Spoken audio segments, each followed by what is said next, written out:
I've been dancing for 25 years, and I've been social dancing for 14 years. And I would say at this point, I'm primarily a follow. However, my leading is starting to come up in ratio. But I would still say that I'm primarily a follow. Why do you dance, and why did you start dancing? I'm going to start with why I started. So I started dancing because my mom made a deal with me that if I would stop dancing in public, in grocery stores, that she would put me into a dance class. The funny thing about this deal is I agreed to it, but then when I went to a dance class, I had something to practice. And so then I never stopped dancing in public. So that is actually why I maybe started dancing. Why I keep doing it today is dance is something that I've always come back to throughout different periods of my life. There's always been movement involved, and it's always helped me release emotions of different kinds, and not necessarily therapy, but just having too much energy and being able to get it out, or being mellow and not really wanting to talk, but wanting to be involved. Right. So dance has always been an outlet throughout my entire life. So how did you get into blues dancing specifically? I was in a modern adaptation of West Side Story, and there was a Puerto Rican dance troupe flown in from Puerto Rico, and there were a number of dancers from America who were the swing dancers. So it was like salsa versus swing. But it wasn't really like swing at all in order to make it fit to the music. So there were Lindy Hoppers in the show, and they were like, Jenny, this is not swing dancing. Like, it's just not. And this is awful. It's very fun. It's great for the show, but this is not swing dancing.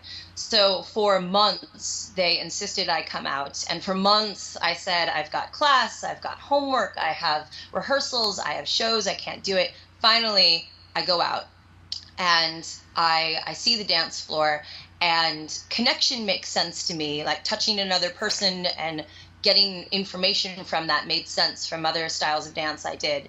But the idea that everyone on the dance floor knew where the break was amazing. Because I look at these people and go, you're an engineer, you're a high school teacher, you're a waitress, you're a student, you're a ... having nothing to do with music. And yet all of these people knew where the break was, or they knew where the next phrase, like they felt the music. This was amazing to me. And the fact that they did like instant choreography was also incredible. So I had a great night that night, and within the same month, someone came up to me and said, hey, you're really fun and kind of goofy. You would totally love blues dancing. And I was like, oh, okay, what's that? And they're like, oh, just come out on Friday. And they wrote down the address. And within the same month that I went swing dancing, I also ended up going blues dancing. Nice. Now, how has blues dancing changed since you first began? Now there's two things to like caveats to this question. One is that when I first started blues dancing, I was in San Francisco, and for the past 7 years, so like half of the time, my first half time was in San Francisco, and the second half of my time of doing this dance has been in New York City. So I changed location.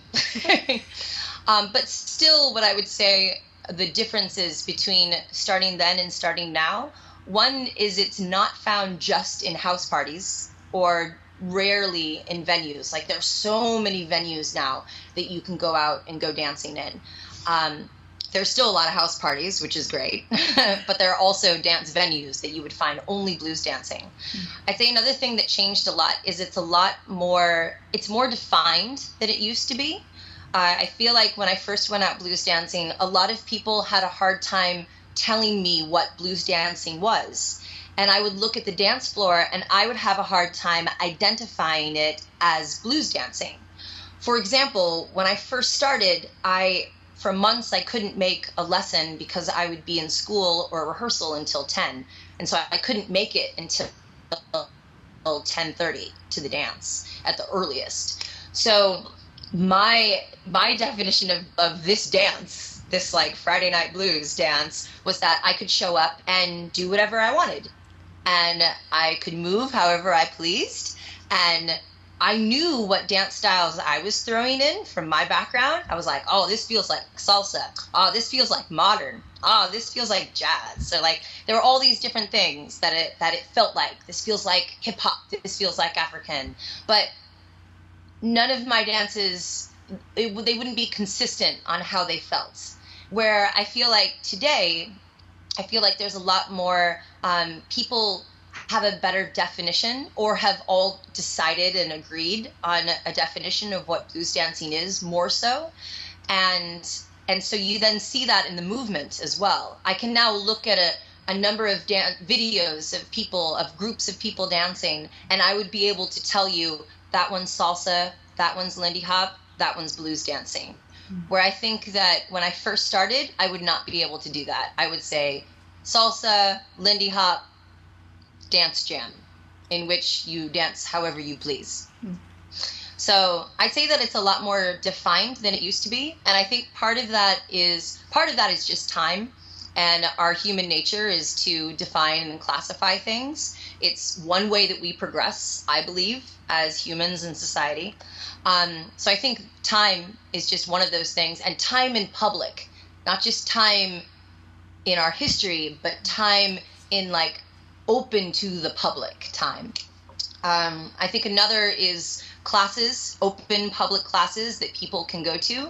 There are a lot more dance weekends, weekly classes than I had ever heard of when I first started. So I think both of those things are huge connotations. Thanks. Now, how would you define blues dancing? So I would define blues dancing in a two-part way. I would define that there is classic blues dancing and there is modern, what I think of as modern blues dancing.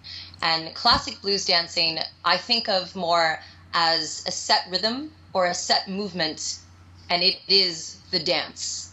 And you dance within that rhythm or within that movement.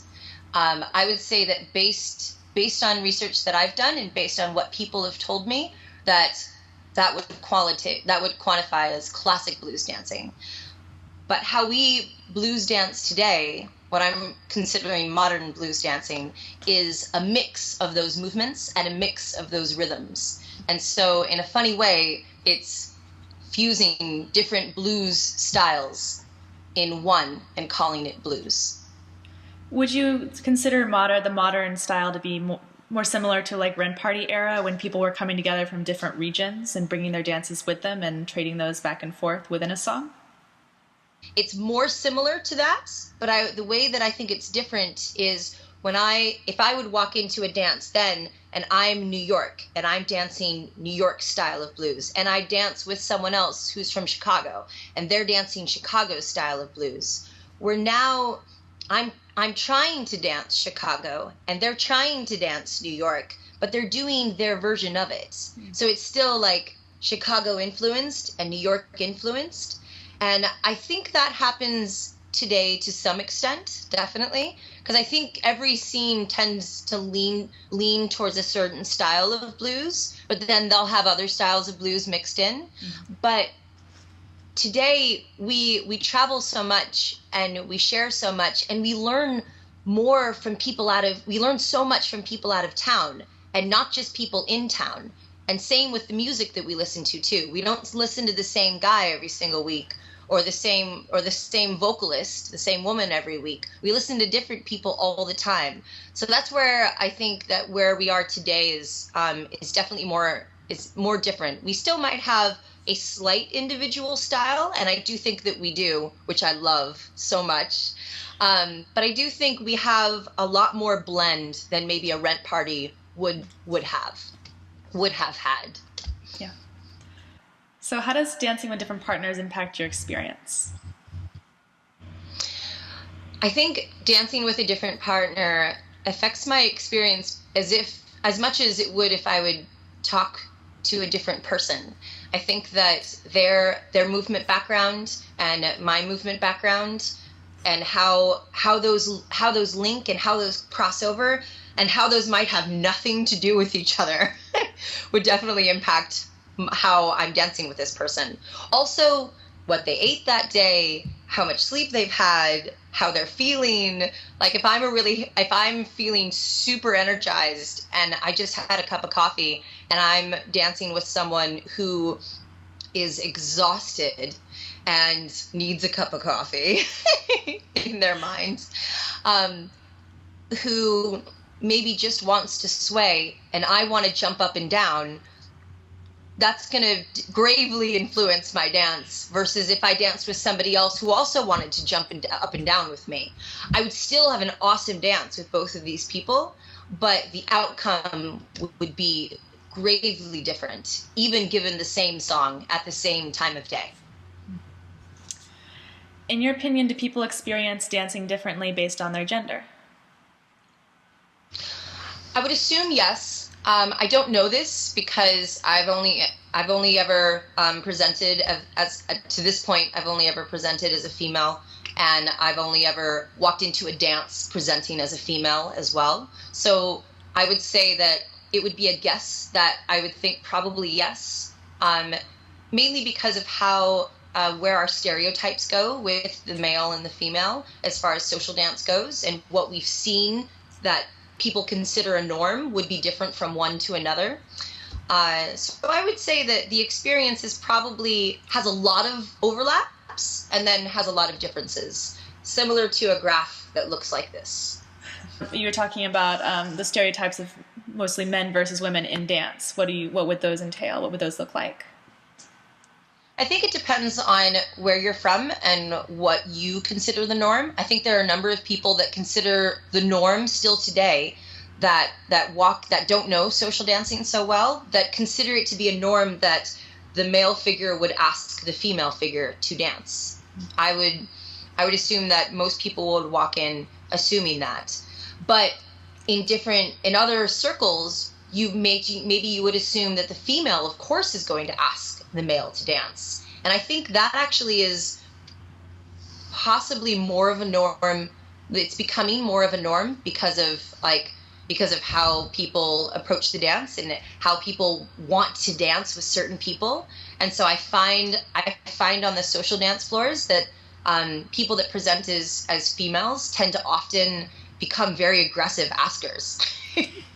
I've seen this. I've seen this to other males, and I've actually also experienced this as a lead myself, where I find that females tend to be more aggressive when asking me to dance. So I think that it depends on what you've seen, what movies you've watched, what family you grew up in, because there are other people that I know. I've been in especially some Latin families and just been in their house, and one person starts dancing, the other person starts dancing, and then they just start dancing towards each other, and then they're dancing. And no one asks someone to dance. So I think that at that point, that stereotype becomes really fuzzy, as opposed, as the assumed of who should be asking whom to dance. That question actually isn't as present sometimes in certain communities. Right. Now, in what ways do you express your gender identity while dancing? Do your movements, clothing choices, and/or character reflect your gender? I think they do, definitely. I think some of it is on purpose and some of it is not on purpose. I tend to dress as a female. I tend to, especially in competitions and in performances, I do default on wearing skirts. I pride myself in being a very strong person and presenting as such, and so I like showing that in the female form, basically, because I think it's something that is a gift that I have to give people as an image, is a strong female form, and in order to show that more specifically, I'll dress as feminine. The other reason, though, that I tend to find myself dressing in the attire form, dressing as a female, is I find with my body type, when I wear feminine type clothes, it shows off my movement more. better for me. And it also, it shows off my body better for me. Where when I wear slacks and I want to be able to move, like I want to be able to, basically I want to be able to do the split, do a cartwheel and a back handspring if I want. Not that I would when I was blues dancing, but I want to have, I could do anything kind of movement. I tend to find that feminine attire has clothing that is snugger to my body, and so I feel like in that way I get to be more honest with where my dance actually is. It's actually a challenge that I've started putting on myself when doing demos, when doing a performance, when doing a competition, is to wear clothing that is honest and shows what my body is actually doing and not hiding it. Like wearing a shirt like this where it might hide what my arm is doing versus having something that's more snug that would show the rotation of where my arm, it's rotating from here or rotating from here. And so I challenge myself by wearing clothing that shows more. Not that I'm wearing a bikini, but clothing that shows my body. So I would say that's on the attire front. As far as the movements, I'd say because of the shape of my body, I happen to be a person that has curves on my body. I definitely have thighs. I definitely have a prominent ass, and I have present boobs. That's what I would identify myself in those shapes. But because of that, I want to use my body to my advantage, not only in how it's flexible, in what angles I can create, in how I'm strong, but also in the shape of my body. And I want to show off the shape of my body in an effective way that looks like I should be doing the movement that I'm doing. Because of that, I tend to find myself probably doing more what would be considered as, what might be considered as feminine movement. But I find myself also doing what would also be considered as possibly masculine movement, because to me it's a way that I end up looking like a strong woman. So it's funny how when you take on, and I'll talk about this more in a different question, I'm sure, but I find that when you take on another masculine or feminine, it's not saying you're being a man or being a woman, but you're taking out qualities of yourself because of the movement that you're doing. Now, how would you describe femininity and masculinity? There we go. All right. Oh, good timing. I would define so feminine and masculine. My first disclaimer is I think that it's debatable /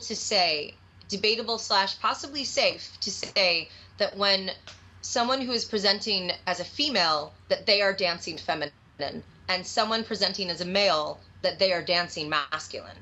I think that's debatable, and it's something that I'm still figuring out in my head myself. At the same token, I think that in the stereotype world, which is how we tend to define things because we find what's common. So in a common denominator type world, I would say that we will find feminine movement to be something that has very round paths in space, that has curves in the body. Those are the two. Round paths in space and curves in the body is what I would say. Where masculine movement is usually more defined as having angles in the body and straight lines in space. So as an example, a female you might find, if this is a person's hips, you might find a feminine movement tilting the hips to create movement, where you might find a masculine movement having the hips go from. I haven't for years taught classes. I want to say ever, but I don't want to say ever just in case. But for years I've not taught feminine versus masculine, but instead teach different types of movement. Even those definitions might come into play, I don't use those terms. It's something that I found that our community is not has been shying away from, and it's something that I think is reasonable, because I feel like I teach movement. I'm not teaching people to be a woman or to be a male. I feel like that would be a different teacher, and that would be a different class. I'm teaching people how to move and express their body. If they want to talk about feminine and masculine, to me that sounds like a private lesson, but it's not something that I would open to the public without knowing the people that are in class, all individually.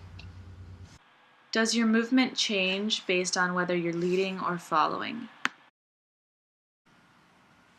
In the beginning, it did. In the beginning of my leading, because I started out as a follow for years, and when I first started leading, I led more from my torso and my rib cage, more so than any other part of my body.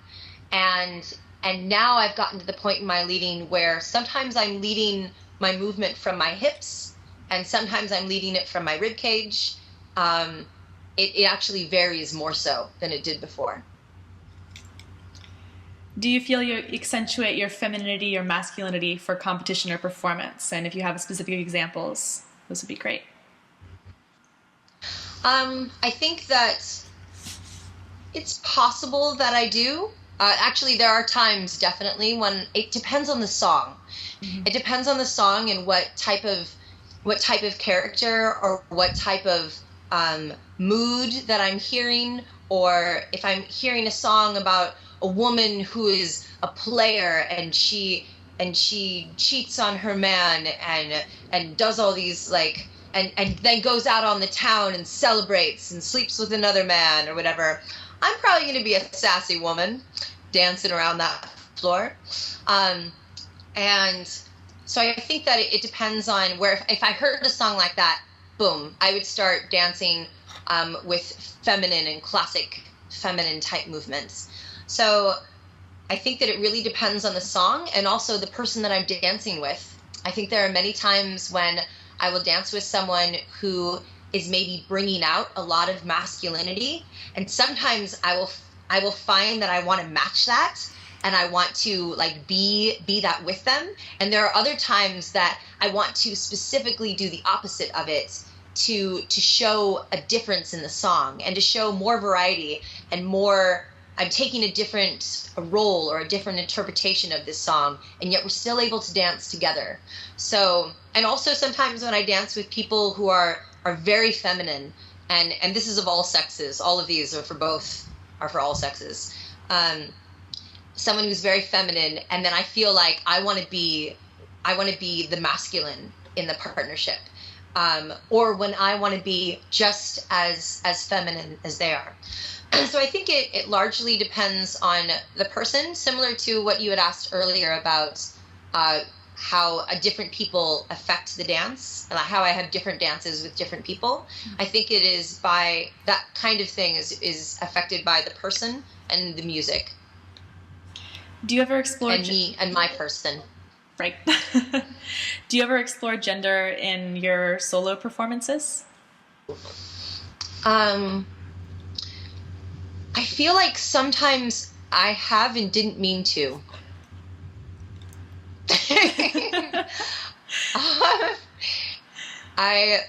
Because it's not, to be honest, at this point in my career as a blues dance instructor, I have not purposely made a statement in any choreography where I'm making a statement about masculinity or femininity.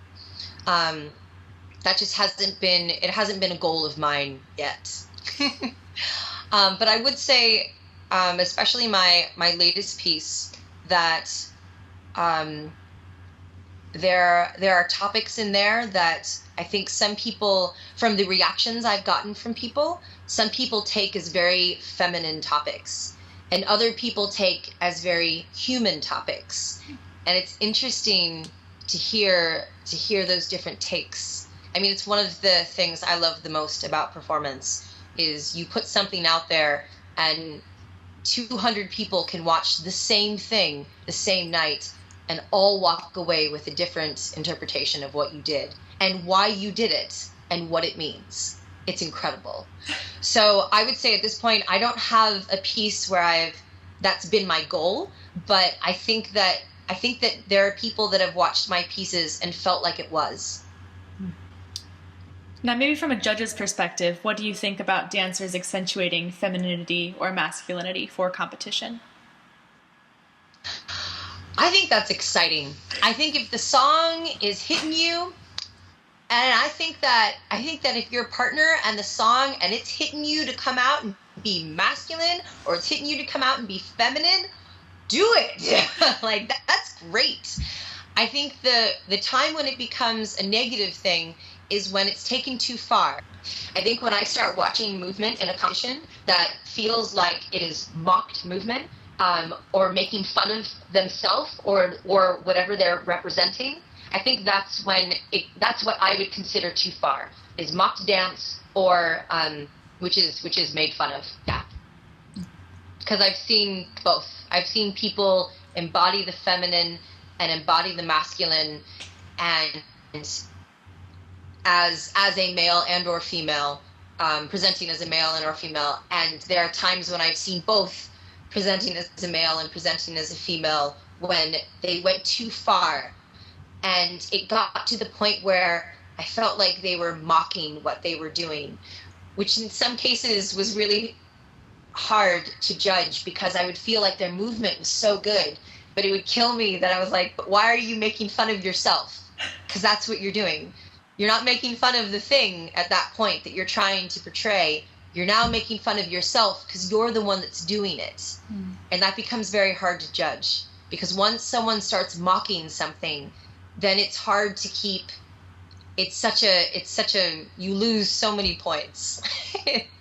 It's hard to stay present with someone when they're mocking themselves. How would you describe the dynamic of lead and follow in blues dancing? I would say in blues dancing, the lead is setting up is offering a path, and I feel like the follow is embellishing the path, and both get inspired by the other, because when the follow embellishes, the path might change because of the embellishment, and when the lead, yeah, so that's how the path could change. And when the lead is inspired, the embellishment may change as well because the path has changed. So that's what creates something that is commonly referred to as a communication, or a call and response, or a connection. Do you feel that either role sets up any particular gender or power dynamic with a partner? I don't with blues dancing. Actually, I would say with blues dancing more so than other dances, I would say that both roles become very powerful because, or can be, have the opportunity to be very powerful, and also both have the opportunity to be very weak. Do you believe age could be a factor in how a person might express their gender on the dance floor? Absolutely. I think that the more experiences you have, the more you have to pull from. A common phrase that I say very often to many people when they say that, oh, I'm so sorry, I couldn't go to the blah, blah, blah, and oh, I couldn't go to this dance event because my brother was getting married, or because I was sick, or all these things that are like, of course you couldn't go to this dance event, you had life to live. I strongly believe that life should come first, because when it does, you have something to dance about. I think that if you, it's the same as giving and receiving. If you only give, eventually you'll be giving emptiness. And if you only receive, you'll be overwhelmed. And so I think that happens with our age. We go through different types of expression because of the things that we've been through. And I think it's more based on experiences than it is based on age. But the more time you have, the more opportunity you have to have more experiences. Even though someone who's 40 may have the same number of experiences as someone who's 15, because that could happen as well. And do you have any final thoughts on anything we talked about or didn't talk about today? I do, because Yes. I remember the thing I wanted to mention earlier. Perfect. Something that I found to be very, very helpful throughout my entire dance career, including definitely in blues dancing when it comes to this topic of feminine and masculine, is the idea of where and why movement started. And there's a number of, there was like going off into a war, noting seasons, like some sort of celebration or some sort of ritual. And a lot of those are also under there's a lot of mating rituals or coming of age, and coming of age as a male, coming of age as a female. And I think a lot of those movements in these ritual type dances that you'll find in indigenous cultures, and a lot of folk dancing even that we'll see today, and in folk dancing from Hungary, folk dancing from, I'm trying to note ones that I know, Polish folk dancing, the type of movement that you see the female do and the type of movement you see the men do tends to be very different. And it tends to accentuate the bodies that they have, but also, especially much older mating rituals will also accentuate, they're trying to show that they will provide well, and that they will make good families, they will make good babies, and they will provide for the food well. You'll see a lot of feminine movement, or female mating rituals have a lot of action around the hip area, and you'll see a lot of male rituals that will have a lot of thrusting, honestly, or a lot of thigh movement in and out. And they're, in some regards, they're showing that they're going to be good lovers and good maters, like good people to mate with and make family and breed and whatnot. And I think that where a lot of this movement had started versus where we are today, we have very different needs of today, but we still have that, we were still brought up with that way, like habitually wise, like it's passed on in so many ways that maybe we can't put our finger on exactly. It's very intuitive in a way. And so I think that to negate that entirely is taking away from our progress as humans and our progress in movement. And I think to take on the other one is very informative and very engaging, and is very educational, and pushes you like anything new would do. But I think to deny it entirely is something that is not in our best interest.